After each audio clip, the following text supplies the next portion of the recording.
Assalamu alaikum. Welcome to the second video of pituitary gland, where in the very first video we discussed the location of pituitary gland, the structure of pituitary gland and everything else about pituitary gland, but except its functions, the functions done by pituitary gland.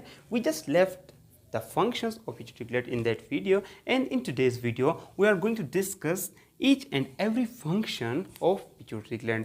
Basically जो pituitary gland है उसके बारे में पिछले video में हमने detail से बात की थी। अब हम मज़ीद डिटेल से बात पिट्यूटरी ग्लैंड के बारे में नहीं करेंगे इस वीडियो में। ये वीडियो डायरेक्टली रिलेटेड है हार्मोन्स के साथ जो पिट्यूटरी ग्लैंड रिलीज़ करता है। गौर से सुने, हमने डिफिनेशन में कहा था पिट्यूटरी ग्लैंड के pituitary gland is a type of endocrine gland that controls various bodies processes or regulations by releasing hormones directly into the bloodstream under the instructions of hypothalamus। Basically हमने ये बात की थी पिछले वीडियो में definition के दौरान कि पिट्यूटरी ग्लैंड एक ऐसा ग्लैंड है जो हमारे ब्लड स्ट्रीम में डायरेक्टली हार्मोन्स को रिलीज़ करता है और वो हार्मोन्स फिर मज़ीद मुख्तलिफ बॉडीज़ प्रोसेसेस और मुख्तलिफ बॉडीज़ रेगुलेशन को बैलेंस रखता है। तो बेसिकली आज उन्हीं हार्मोन्स के बारे में हम बात करने वाले हैं। Basically, the functions of pituitary gland is directly related to the hormones it releases। जो pituitary gland का फंक्शन है वो डायरेक्टली pituitary gland के हार्मोन के साथ मुंसलिक है। गौर से सुने। अब दोस्तों, हमने स्ट्रक्चर के दौरान ये बात की थी कि basically pituitary gland is consist of 3 lobes। Pituitary gland 3 lobe से मिलकर बना होता है, anterior lobe, intermediate lobe and posterior lobe. और हर लोब के अपने स्पेसिफिक हार्मोन्स होते हैं जो वो रिलीज करता है। बेसिकली अगर हम एंटीरियर लोब को देखें तो anterior lobe of pituitary gland releases 6 type of hormones. Keep it in your mind, anterior lobe of pituitary gland releases 6 type of hormones, whereas the intermediate lobe releases only one type of hormone। MCQs के लिए काफ़ी ज़रूरी, काफ़ी important है, आपने ये ज़हनशीन करना होगा क्योंकि ये एग्ज़ाम में आ सकता है MCQs के तौर पर कि एंटीरियर लोब कितने हार्मोन्स रिलीज़ करता है, इंटरमीडिएट लोब कितने हार्मोन्स रिलीज़ करता है। और दोस्तों जो पोस्टीरियर लोब है, posterior lobe basically 2 type of hormones को रिलीज़ करता है। अब वो कौन से हार्मोन्स है आगे वीडियो में हम एक एक करके कंप्लीटली सबको डिस्कस करेंगे। बेसिकली आपने गौर से याद रखना होगा, ये बहुत ही काफ़ी मरतबा पूछा गया है कि पिट्यूटरी ग्लैंड कंप्लीटली कितने हार्मोन्स रिलीज़ करता है। तो अगर हम देखें 6 तो एंटीरियर लोब रिलीज़ कर रहा है, 1 इंटरमीडिएट लोब और 2 पोस्टीरियर लोब रिलीज़ कर रहा है। टोटली ये होते हैं 9 हार्मोन्स। तो बेसिकली दोस्तों पिट्यूटरी ग्लैंड 9 हार्मोन्स को रिलीज़ करता है। अब वो हार्मोन्स कौन से हैं आइए देखते हैं। अब दोस्तों यहाँ पे मैं आपको एक बात बताना चाहूँ कि पिट्यूटरी ग्लैंड डिपेंडेंट है। वो डिपेंडेंट है, वो खुद पजीर नहीं है, वो अपने से कोई काम नहीं कर सकता, बल्कि उसे ज़रूरत होती है हाइपोथैलेमस के इंस्ट्रक्शंस की। Basically pituitary gland works under the instructions of hypothalamus. Hypothalamus से मैसेज आएगा और फिर उस मैसेज को रीड करके पिट्यूटरी ग्लैंड अपने हार्मोन्स रिलीज़ करेगा हमारे ब्लड स्ट्रीम में, हमारे बॉडी के इन्वायरमेंट में। तो आइए देखते हैं कौन से हार्मोन्स रिलीज़ करता है। सबसे पहले हम बात करेंगे hormones of anterior lobe. Basically जो एंटीरियर लोब के हार्मोन्स है, पिट्यूटरी ग्लैंड के इंटीरियर लोब के हार्मोन्स वो बेसिकली 6 इन नंबर है और वो है TSH,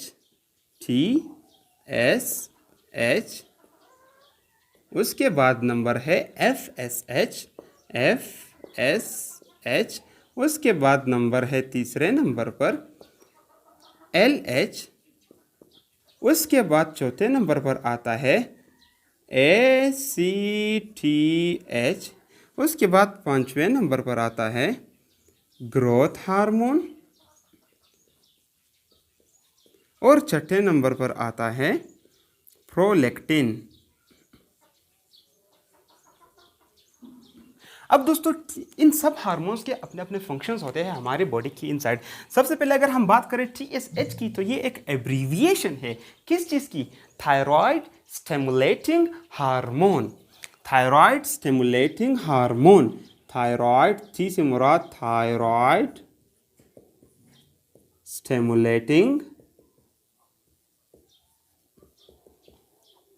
एच से मुराद हार्मोन। बेसिकली दोस्तों थायराइड स्टिमुलेटिंग हार्मोन अपने नाम से ही खुद को शो कर रहा है कि बेसिकली किस चीज़ को कंट्रोल करेगा, थायराइड को स्टिमुलेट करेगा ताकि थायराइड ग्लैंड अपने हार्मोन्स रिलीज करे। अब हमने पिछली वीडियो में बात की थी कि पिट्यूटरी ग्लैंड को मास्टर ग्लैंड भी कहा जाता है, स्पेशली जो इसका एंटीरियर पोर्शन है, जो इसका एंटीरियर लोब है, वो फर्दर ग्लैंड्स को कंट्रोल करता है हार्मोन्स के जरिए।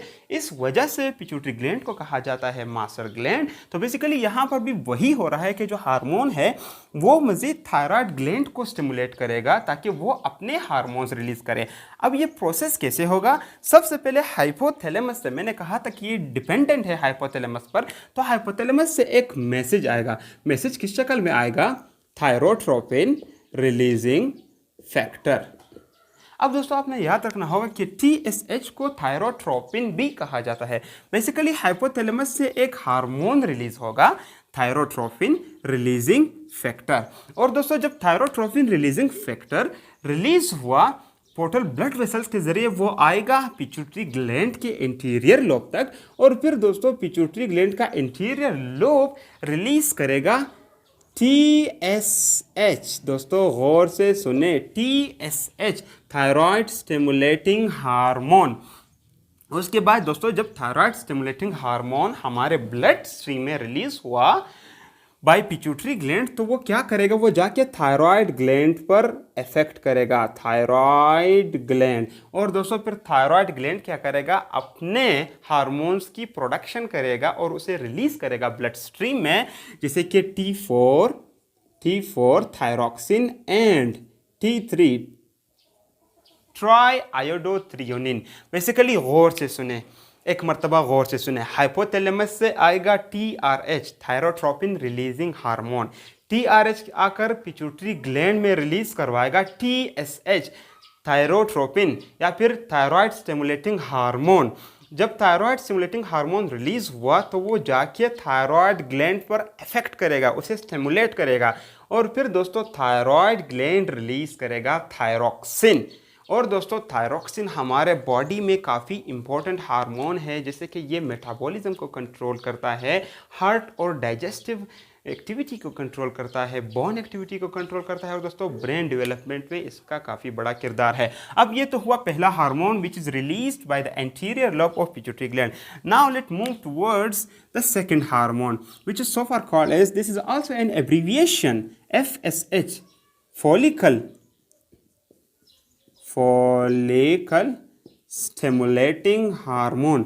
अब दोस्तों बेसिकली जो फॉलिकल स्टिमुलेटिंग हार्मोन है वो बेसिकली फॉलिकल से मुराद इसका ओवेरियन फॉलिकल है। जो फीमेल के ओवरीज में फॉलिकल्स होते हैं, बेसिकली जो फॉलिकल स्टिमुलेटिंग हार्मोन है वो उन्हीं ओवेरियन फॉलिकल को स्टिमुलेट करते हैं। अब दोस्तों कैसे स्टिमुलेट करेंगे? ताकि उनकी ग्रोथ हो सके, जो ओवेरियन फॉलिकल है उसकी ग्रोथ हो सके, उसकी डेवलपमेंट हो सके inside the ovary of female. Basically इस हार्मोन का यही फंक्शन है, और ये हार्मोन दोस्तों सेक्सुअल और रिप्रोडक्टिव साइकिल्स कंट्रोल करता है मेल एंड फीमेल्स के अंदर।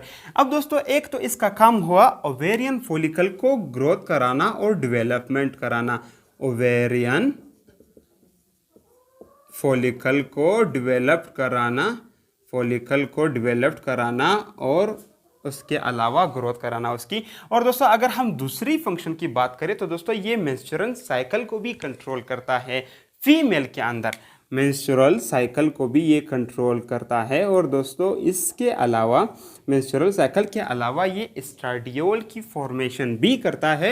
एस्ट्राडियोल बेसिकली एक हार्मोन है, और वो हार्मोन बेसिकली एक तो मेनोपॉजल सिम्पटम्स से हमें उसकी बैलेंस करता है, उसकी कंट्रोल करता है। बेसिकली मेनोपॉजल सिम्पटम्स वो होते हैं जब female specially in the age of 45 till 55 इस एज के दौरान मेंस्ट्रुअल साइकिल स्टॉप हो जाता है, और ये जो मेनोपॉजल साइकिल्स होते हैं वो स्टार्ट हो जाते हैं, और मेंस्ट्रुअल साइकिल मज़ीद होता नहीं फीमेल्स के अंदर। बेसिकली अगर हम इसके अलावा फंक्शंस की देखें, एक तो हुआ ओवेरियन फॉलिकल का डेवलप करना, उसके अलावा मेंस्ट्रुअल साइकिल को कंट्रोल करना, एस्ट्राडियोल की फॉर्मेशन करना, एस्ट्राडियोल की फॉर्मेशन करना। और दोस्तों इसके अलावा अब मेल्स के टेस्टिस के अंदर भी फॉलिकल स्टिमुलेटिंग हार्मोन का बड़ा किरदार है, क्योंकि दोस्तों मेल के टेस्टिस के अंदर ये क्या करता है, ये स्पर्म की प्रोडक्शन करता है। जी हाँ दोस्तों, स्पर्मेटोजेनेसिस,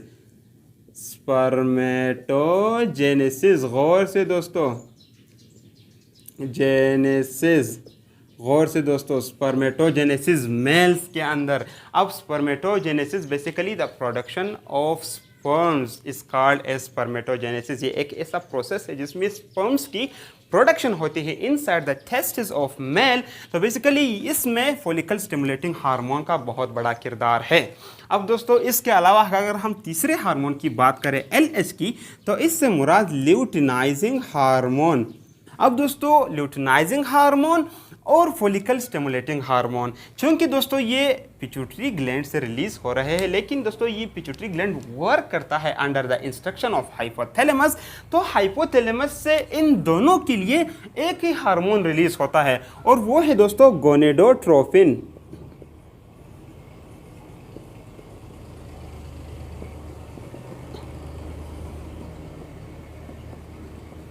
अब दोस्तों गोनेडोट्रोपिन रिलीजिंग हार्मोन या फिर गोनेडोट्रोपिन रिलीजिंग फैक्टर बेसिकली इन दोनों को पिट्यूटरी ग्लैंड से रिलीज कराता है। और दोस्तों ये दो हार्मोन्स FSH और LH आपस में इंटरकनेक्टेड भी है। और दोस्तों इन दोनों हार्मोन्स को गोनेडोट्रोपिन हार्मोन भी कहा जाता है, क्योंकि दोस्तों these two hormone controls what they controls the gonads of male and female testis and ovaries respectively. तो दोस्तों अब ल्यूटिनाइजिंग हार्मोन का काम क्या है, अगर हम मेल के अंदर देखें, इस ल्यूटिनाइजिंग हार्मोन का मेल और फीमेल दोनों में बहुत बड़ा किरदार है। अगर हम मेल में देखें, सबसे पहले तो दोस्तों ये सेकेंडरी सेक्स कैरेक्टरिस्टिक्स के लिए जो हार्मोन की ज़रूरत होती है, या जो सेकेंडरी सेक्स हार्मोन है जैसे कि टेस्टोस्टेरोन, ये एक तो टेस्टोस्टेरोन को रिलीज करवाएगा दोस्तों, जो कि बहुत ज़रूरी है, टेस्टोस्टेरोन।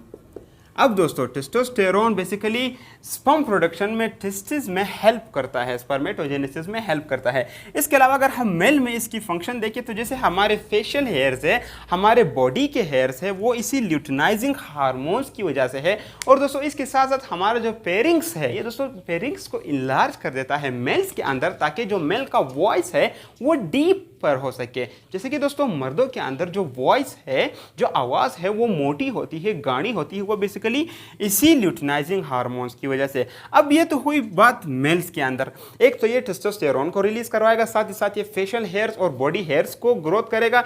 इसके साथ दोस्तों ये मेल के वॉइस को डीपर बनाएगा। अब फीमेल्स के अंदर क्या होता है, बेसिकली फीमेल्स के अंदर एक तो दोस्तों वीक 1 से वीक 2 तक ये एस्ट्राडियोल हार्मोन की प्रोडक्शन करेगा, जो कंट्रोल करता है development and growth of ovarian follicle. और दोस्तों ये ओव्यूलेशन में भी काफ़ी ज़्यादा हेल्पफुल है, ओव्यूलेशन। अब बेसिकली ओव्यूलेशन कौन सा प्रोसेस है दोस्तों, जब 14वें दिन जब फीमेल ओवरी के अंदर फॉलिकल डेवलप्ड हो गया, तो अब वो क्या करेगा, वो फॉलिकल ब्रेस्ट हो जाएगा और एक मेच्योर ओसाइट, मेच्योर एग को रिलीज करेगा। और दोस्तों इस प्रोसेस को कहा जाता है ओव्यूलेशन।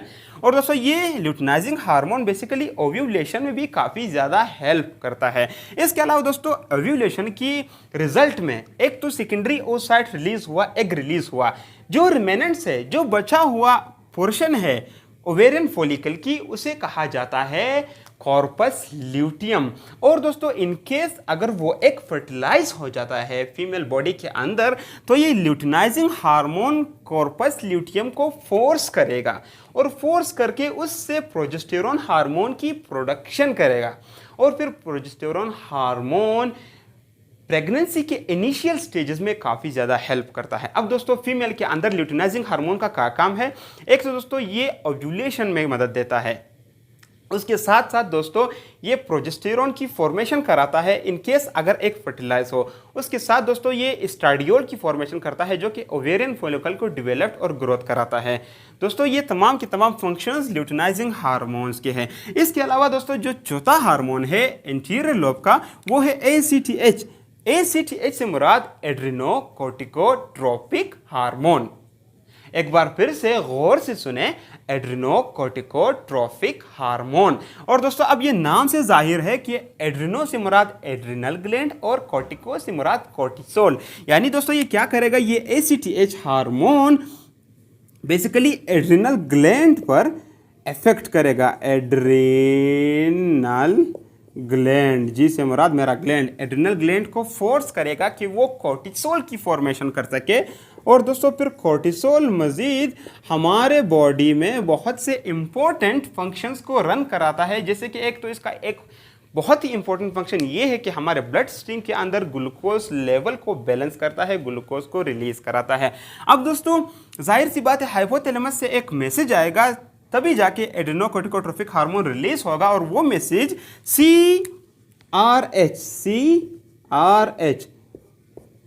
कोर्टिकोट्रोफिक रिलीजिंग हार्मोन, ये आएगा हाइपोथैलेमस से। अब दोस्तों हाइपोथैलेमस से आएगा कोर्टिकोट्रोपिक रिलीजिंग हार्मोन, और दोस्तों ये हार्मोन आके पिट्यूटरी ग्लैंड में ACTH एड्रिनोकोर्टिकोट्रोफिक हार्मोन को रिलीज कराएगा, वो जाके एड्रिनल ग्लैंड पर इफेक्ट करेगा, और दोस्तों एड्रिनल ग्लैंड फिर फॉर्मेशन मजीद करेगा कोर्टिसोल हार्मोन की, जो हमारे बॉडी के ब्लड में ग्लूकोज लेवल को बैलेंस करता है। अब दोस्तों इन 4 हार्मोन्स के अलावा जो 5वां हार्मोन है that is released by the anterior lobe of pituitary gland, that is growth hormone.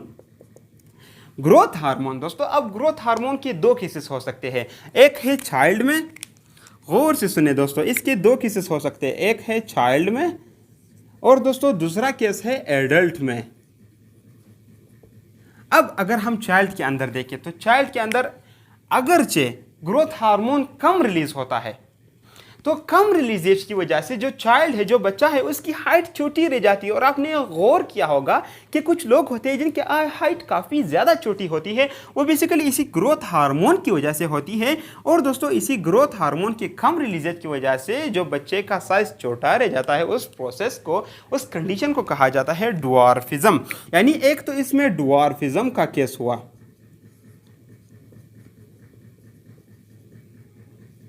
अब दोस्तों एक केस तो ये हुआ ड्वार्फिज्म का। दूसरा केस क्या हो सकता है, दूसरा केस ये हो सकता है कि ग्रोथ हार्मोन ज़्यादा भी रिलीज हो सकते हैं। ज़रूरी तो नहीं कि वो कम रिलीज हो या फिर मिकदार में रिलीज हो, बल्कि दोस्तों ये ज़्यादा भी, अपने लेवल से ज़्यादा भी रिलीज हो सकते हैं। और अगर ये ज़्यादा रिलीज हो जाते हैं तो फिर आपने गौर किया होगा कि कुछ शख्स होते हैं जिनकी हाइट काफ़ी ज़्यादा लंबी हो जाती है, यहाँ तक कि कुछ की तो Guinness book of world record में दर्ज भी हुई है उनकी हाइट जो बहुत बड़ी है। तो वो बेसिकली इसी ग्रोथ हार्मोन की ज़्यादा रिलीजेस की वजह से, उनकी चाइल्ड एज, उनकी इनिशियल स्टेजेस में इसी ग्रोथ हार्मोन की ज़्यादा रिलीजेज की वजह से उनकी हाइट काफ़ी ज़्यादा लंबी हो जाती है। मैं यहाँ पे लिख लेता हूँ टालमैन, ताकि आपको याद रहे, टालमैन। अब दोस्तों ये तो हुआ चाइल्ड के अंदर केस। अब अगर हम एडल्ट की बात करें तो एडल्ट में भी इसका एक केस है, और वो केस है एक्रोमेगाली। एक्रोमेगाली, अब एक्रोमेगाली कौन सी बीमारी है? फॉर एग्जाम्पल अगर एडल्ट के अंदर, यानी एडल्ट बॉडी में ज़्यादा ग्रोथ हार्मोन रिलीज हो, तो क्या होगा कि जो एडल्ट है उसकी जॉस, उसका हेड, उसके जो हाथ वगैरह है वो अपने मिकदार से ज़्यादा बड़े हो जाएंगे और जो बहुत अगली लगेंगे। ये बेसिकली इसी ग्रोथ हार्मोन की ज़्यादा रिलीजेज इनकी एडल्ट स्टेज में, तो उसी वजह से उस प्रोसेस को, उस कंडीशन को कहा जाता है एक्रोमेगाली। अब छठे नंबर पर प्रोलेक्टिन की बात करते हैं। प्रोलेक्टिन बेसिकली बहुत ही इंपॉर्टेंट है फीमेल बॉडी के अंदर। इसके 2 फंक्शन है, एक फंक्शन है दोस्तों ब्रेस्ट डेवलपमेंट, ब्रेस्ट डेवलपमेंट, और दोस्तों दूसरा कंडीशन है मिल्क प्रोडक्शन, मिल्क प्रोडक्शन। अब दोस्तों एक तो अगरचे फीमेल 18+ हो जाए तो उनमें जाहिर सी बात है कि उनके मेमोरी ग्लैंड्स डेवलप्ड होना चाहिए, क्योंकि मजीद जाके आगे उन्होंने डिलीवरी होकर बच्चे देने हैं, यानी वो माँ बननी है, तो जाहिर सी बात उन्हें दूध भी पिलाना है, तो उसके लिए मेमोरी ग्लैंड्स का डेवलप्ड होना काफ़ी इंपॉर्टेंट ज़रूरी है। तो बेसिकली फीमेल्स के अंदर जो ब्रेस्ट डेवलपमेंट है वो इसी प्रोलेक्टिन हार्मोन की वजह से है। गौर से सुने, फीमेल के अंदर जो मेमोरी ग्लैंड है उसको डेवलप्ड कौन कराता है? Prolactin hormone. और दूसरा केस, प्रोलेक्टिन हार्मोन दूसरी जगह में क्या हेल्प करता है कि उन्हीं डेवलप्ड मेमोरी ग्लैंड में मिल्क की प्रोडक्शन भी करता है। यानी जो लैक्टेटिंग मदर्स होते हैं उनमें बेसिकली जो मिल्क प्रोडक्शन है, जो ब्रेस्ट के अंदर जो मिल्क प्रोडक्शन है, वो इसी प्रोलेक्टिन की वजह से ही होता है। दोस्तों ये तो हुए हार्मोन्स ऑफ इंटीरियर लोब की। अब बात करते हैं hormones of intermediate lobe. Intermediate lobe, and that is only one in number. That is MSH, melanocyte stimulating hormone. Basically, MSH is a single hormone released by the intermediate lobe of pituitary gland, and MSH is an abbreviation of melanocyte stimulating hormone. Basically, what melanocyte stimulating hormone does, it illustrating itself that melanocyte cells is stimulated by melanocyte stimulating hormone. So basically, the melanocyte stimulating hormone stimulates the melanocyte cells. Melanocyte cells. What they do? Basically, melanocyte cells produce the melanin pigments, which is anti-cancerous pigments found in our skin. Basically दोस्तों जो melanocyte sales है वो क्या करते हैं, वो melanin की production करते हैं। गौर से सुने दोस्तों, किस चीज़ की? मेलानिन की प्रोडक्शन। अब दोस्तों मेलानिन क्या है? बेसिकली मेलानिन ऐसे पिगमेंट्स होते हैं जो हमें सन के हार्मफुल रेज से, जो कैंसर काज करते हैं, उन रेज से हमें बचाता है। ये बेसिकली एंटी कैंसरस पिगमेंट्स है और इसे मेलानिन पिगमेंट कहा जाता है। बेसिकली आपने गौर किया होगा कि ऐसे इलाके जिनमें सूरज की तपिश काफ़ी ज़्यादा तेज़ होती है, तो जाहिर सी बात है कि उनकी स्किन पर हार्मफुल रेज ऑफ सन भी ज़्यादा तेज़ पड़ती होंगे, तो इसलिए उनकी जो स्किन है वो काफ़ी ज़्यादा डार्कर होती है, क्योंकि दोस्तों उनकी स्किन में रिलीज हुए होते हैं काफ़ी ज़्यादा मिकदार में मेलानिन पिगमेंट्स। और ये मेलानिन पिगमेंट्स को रिलीज कौन करता है? Melanocyte cells. और दोस्तों मेलानोसाइट सेल्स को स्टिमुलेट कौन करता है ताकि वो मेलानिन की प्रोडक्शन कर सके? Melanocyte stimulating hormone, which is released by the intermediate lobe of pituitary gland. अब दोस्तों ये तो हुई बात intermediate lobe of pituitary gland की। Now hormones of posterior lobe, that is 2 in numbers. Basically, which hormones is released by the posterior lobe of pituitary gland? That is vasopressin, and the second one is oxytocin. सबसे पहले देखते हैं vasopressin को। Vasopressin is also called as ADH. ADH is basically the abbreviation of antidiuretic hormone, क्योंकि दोस्तों vasopressin क्या control करता है? वाटर प्रिवेंशन करता है, वाटर को बैलेंस रखता है हमारे बॉडी के अंदर। आपने याद रखना होगा कि ये दो हार्मोन्स जो है vasopressin and oxytocin, basically the hormones of posterior lobe is not synthesised और produced by pituitary gland. However, it is produced or synthesized by hypothalamus and delivered directly to the posterior lobe of pituitary gland by the help of a neuron. The only work of pituitary gland is to release these hormones into the bloodstream. यानी दोस्तों ये दो hormone pituitary gland synthesise नहीं करता, बल्कि ये synthesise होता है हाइपोथैलेमस में, और हाइपोथैलेमस से न्यूरॉन के जरिए डिलीवर किए जाते हैं पोस्टीरियर लोब पिट्यूटरी ग्लैंड तक, और फिर मजीद पिट्यूटरी ग्लैंड उसे रिलीज करता है इन्वायरमेंट में। तो दोस्तों वेजोप्रेसिन को बेसिकली ADH भी कहा जाता है, यानी एंटी डायूरेटिक हार्मोन। और वेजोप्रेसिन के दो काम है। एक तो दोस्तों ये कंट्रोल करेगा ब्लड प्रेशर को, blood pressure,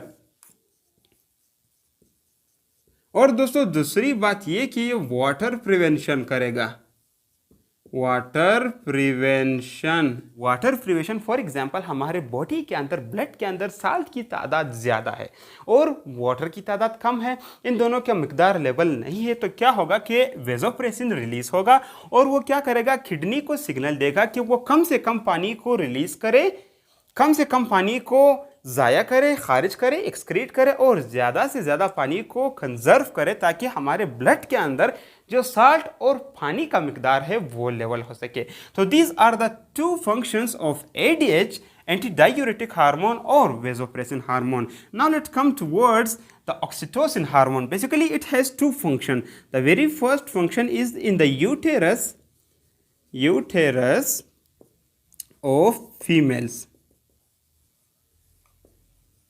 and the second one is milk ejection. Milk ejection. सबसे पहला फंक्शन जो है यूटेरस ऑफ फीमेल्स। दोस्तों लेबर के दौरान, डिलीवरी के दौरान जब बच्चा अपने माँ के पेट से बाहर निकलता है तो बच्चादानी को स्ट्रेच होने की ज़रूरत होती है। तो बेसिकली जो यूटेरस है वो स्ट्रेच किस वजह से होता है? क्योंकि दोस्तों ऑक्सीटोसिन हार्मोन्स रिलीज होते हैं। अब दोस्तों ऑक्सीटोसिन हार्मोन्स रिलीज होते हैं हमारे ब्लड स्ट्रीम में, फीमेल्स के ब्लड स्ट्रीम में।